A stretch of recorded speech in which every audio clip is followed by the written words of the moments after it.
Nah, adapun pokok pembahasan yang kami bahas, yang pertama yaitu pengertian perilaku bermasalah, yang kedua bentuk-bentuk perilaku bermasalah, yang ketiga masalah yang berkaitan dengan karakteristik perkembangan anak berperilaku masalah, yang keempat teknik-teknik mengatasi anak berperilaku bermasalah. Nah, yang kelima bimbingan siswa berperilaku bermasalah, dan yang terakhir solusi yang dilakukan guru pada anak berperilaku bermasalah. Nah, di sini saya akan menjelaskan yang pertama yaitu pengertian perilaku bermasalah. Nah, perilaku bermasalah merupakan suatu persoalan yang harus menjadi kepedulian guru. Nah, yang dimana bukan semata-mata perilaku tersebut mengganggu proses pembelajaran, melainkan suatu bentuk perilaku agresif maupun pasif yang dapat menimbulkan kesulitan dalam bekerja sama dengan teman.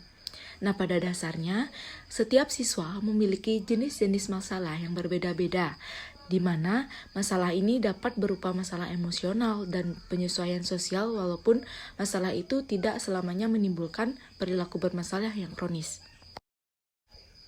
Nah, yang kedua, bentuk-bentuk perilaku bermasalah. Nah, yang pertama ada rasionalisasi. Nah, yang dimana mekanisme perilaku rasionalisasi ditunjukkan dalam bentuk memberikan penjelasan atas perilaku yang dilakukan oleh individu. Nah, penjelasan yang tampak biasanya cukup logis dan rasional, tetapi pada dasarnya apa yang didasarkan bukan merupakan penyebab nyata, karena sebenarnya individu bermaksud menyembunyikan latar belakang perilakunya. Nah, yang kedua, sikap bermusuhan. Nah, yang dimana sikap ini tampak dalam perilaku agresif, menyerang, mengganggu, bersaing, dan mencekam lingkungan. Nah, yang ketiga, menghukum diri sendiri. Nah, yang dimana perilaku ini tampak dalam wujud mencela diri sebagai penyebab utama kesalahan atau kegagalan. Nah, perilaku ini terjadi karena individu cemas bahwa orang lain tidak akan menyukai dia sekiranya dia mengkritik orang lain. Nah, orang seperti ini memiliki kebutuhan untuk diakui dan disukai yang amat kuat. Nah, yang keempat ada represi. Represi merupakan perilaku yang ditunjukkan dalam bentuk menyembunyikan dan menekan penyebab yang sebenarnya keluar batas kesadaran, yang dimana individu berupaya melupakan hal-hal yang menimbulkan penderitaan hidupnya. Yang kelima, sinis, yang dimana perilaku sinis muncul dari ketidakberdayaan individu untuk berbuat atau berbicara dalam kelompok. Ketidakberdayaan ini membuat dirinya khawatir atas penilaian orang lain terhadap dirinya. Yang keenam, proyeksi, yang dimana individu yang menggunakan teknik proyeksi ini biasanya sangat cepat dalam memperlihatkan ciri pribadi individu lain yang tidak dia sukai dan apa yang dia perhatikan itu akan cenderung dibesar-besarkan. Nah, teknik ini mungkin dapat digunakan untuk mengurangi kecemasan karena dia harus menerima kenyataan akan keburukan dirinya sendiri. Yang terakhir, intelektualisasi. Apabila individu menggunakan teknik intelektualisasi, maka dia menghadapi situasi yang seharusnya menimbulkan perasaan yang amat menekan dengan cara analitik, intelektual, dan sedikit menjauh dari persoalan. Nah, dengan kata lain, bila individu menghadapi situasi yang menjadi masalah, maka situasi itu akan dipelajarinya atau merasa ingin tahu apa tujuan sebenarnya supaya tidak terlalu terlibat dengan persoalan tersebut secara emosional.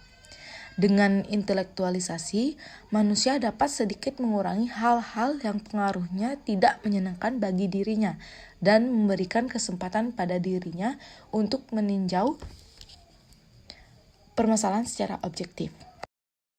Nah, yang ketiga, masalah yang berkaitan dengan karakteristik perkembangan anak berperilaku masalah.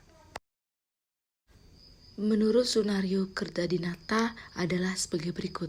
Nah, yang pertama, perkembangan fisik dan kesehatan. Nah, berdasarkan hasil pengamatan hasil guru, terungkap bahwa gangguan perkembangan fisik dan kesehatan di kelas 1, 2, dan 3 berupa sangat lambat dalam bereaksi gangguan pertumbuhan gigi, perkembangan fisik tidak sesuai dengan usia, dan lebih besar dari teman sebayanya. Sementara itu, pada kelas 4, 5, dan 6, terungkap bahwa gangguan perkembangan fisik dan kesehatan berupa sangat lambat dalam bereaksi persoalan gizi. Tumbuhan fisik tidak sesuai dengan usia dan lebih kecil dari teman sebayanya. Nah, yang kedua, perkembangan diri. Karakteristik yang lemah pada konsep diri anak tampak lebih berkaitan dengan kemampuan dan menerima diri sendiri. Kesadaran identitas jenis kelamin mulai berkembang terutama pada peserta didik kelas 4, 5, dan 6. Nah, selanjutnya yang ketiga, perkembangan sosial. Perkembangan hubungan sosial pada anak telah menunjukkan kecenderungan orientasi kelompok yang cukup kuat. Hubungan sosial anak telah diwarnai pula oleh kesadaran akan identitas diri, walaupun masih berada pada identitas yang lemah. Nah, yang keempat, teknik membantu peserta didik bermasalah. Nah, upaya membantu peserta didik mengatasi perilaku bermasalah yang menggantinya dengan perilaku yang efektif menghendaki keterampilan khusus guru. Bagi guru yang berperan sebagai guru sekaligus pembimbing, penanganan dapat ditempuh dengan menggunakan kondisi pembelajaran yang dapat memperbaiki kesehatan mental peserta didik. Baik, sekian pemaparan dari saya. Selanjutnya akan dijelaskan oleh rekan saya. Terima kasih.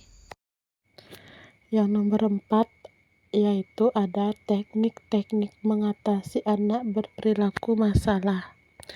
Teknik-teknik mengatasi anak berperilaku masalah yang pertama itu ada perilaku attending. Nah, di mana perilaku attending ini adalah teknik mendekati anak yang bermasalah untuk menimbulkan perilaku positif seperti meningkatkan percaya diri dan mempermudah ekspresi anak. Yang kedua ada empati. Empati adalah kemampuan petugas membimbing dan konseling untuk merasakan apa yang dirasakan oleh anak. Ini adalah suatu teknik untuk menciptakan sikap terbuka anak terhadap guru atau petugas bimbingan konseling. Yang ketiga ada refleksi. Refleksi adalah teknik untuk memantulkan kembali kepada anak tentang perasaan, pikiran, dan pengalaman sebagai hasil pengamatan terhadap perilaku verbal maupun non-verbal. Yang keempat ada eksplorasi.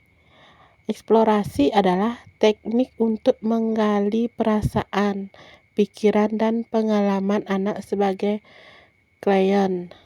Yang kelima ada paraphrasing atau menangkap pesan. Nah, adalah teknik untuk menyatakan kembali esensi atau inti ungkapan klien dan mengungkapkan kalimat yang mudah dan sederhana. Kemudian yang kelima ada bimbingan bagi siswa berperilaku bermasalah. Adapun pendekatan perkembangan membawa implikasi bahwa pendekatan terhadap peserta didik berperilaku masalah dapat dilakukan dengan mengkaji tugas-tugas perkembangan karakteristik perkembangan peserta didik, yaitu sebagai berikut. Yang pertama ada menanamkan dan mengembangkan kebiasaan dan sikap dalam bermain dan bertakwa terhadap Tuhan Yang Maha Esa. Yang kedua ada mengembangkan keterampilan dasar dalam membaca, menulis, dan berhitung. Yang ketiga ada mengembangkan konsep-konsep yang perlu dalam kehidupan sehari-hari. Yang keempat ada belajar bergaul dan bekerja dengan kelompok sebaya. Yang kelima ada belajar menjadi perilaku yang mandiri. Yang keenam ada mempelajari keterampilan fisik yang sederhana yang diperlukan baik untuk kehidupan. Yang ketujuh ada mengembangkan kata hati, moral, dan nilai-nilai sebagai pedoman perilaku. Yang kedelapan ada membina hidup sehat untuk diri sendiri dan lingkungan serta keindahan. Yang kesembilan ada belajar memahami diri sendiri dan orang lain serta menjalankan berperan tanpa membedakan jenis kelamin. Yang ke-10 ada mengembangkan sikap terhadap kelompok, lembaga sosial, tanah air, bangsa, dan negara. Kemudian yang ke-6 ada bagaimana sih solusi yang dilakukan seorang guru pada anak berperilaku masalah. Nah, di sini ada yang pertama, guru bersikap hangat dalam membina sikap persahabatan dengan semua peserta didik, menghargai mereka dan menerima mereka dengan berbagai keterbatasan. Yang kedua, guru bersikap adil sehingga mereka diperlakukan sama tanpa tumbuh rasa dianaktirikan atau disisihkan. Yang ketiga ada guru bersikap objektif terhadap kesalahan peserta didik dengan melakukan sanksi sesuai dengan tata tertib yang berlaku bila peserta didik melanggar disiplin dan disetujui bersama. Yang keempat ada tidak menuntut para peserta didik untuk mengikuti aturan-aturan yang di luar kemampuan peserta didik untuk mengikutinya. Yang kelima ada guru tidak menghukum peserta didik di depan teman-temannya sehingga menyebabkan mereka kehilangan.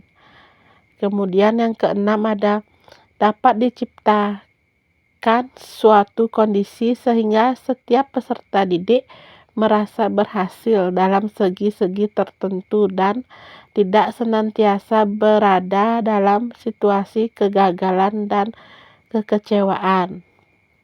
Kemudian yang ketujuh ada suasana kehidupan di sekolah tidak mendorong peserta didik ialah tingkah laku yang tidak dikehendaki. Kemudian yang terakhir yaitu pada saat tertentu disediakan penghargaan dan hadiah bagi peserta didik yang bertingkah laku sesuai dengan tuntunan disiplin. Baik, terima kasih atas waktu dan kesempatannya. Saya kembalikan kepada moderator.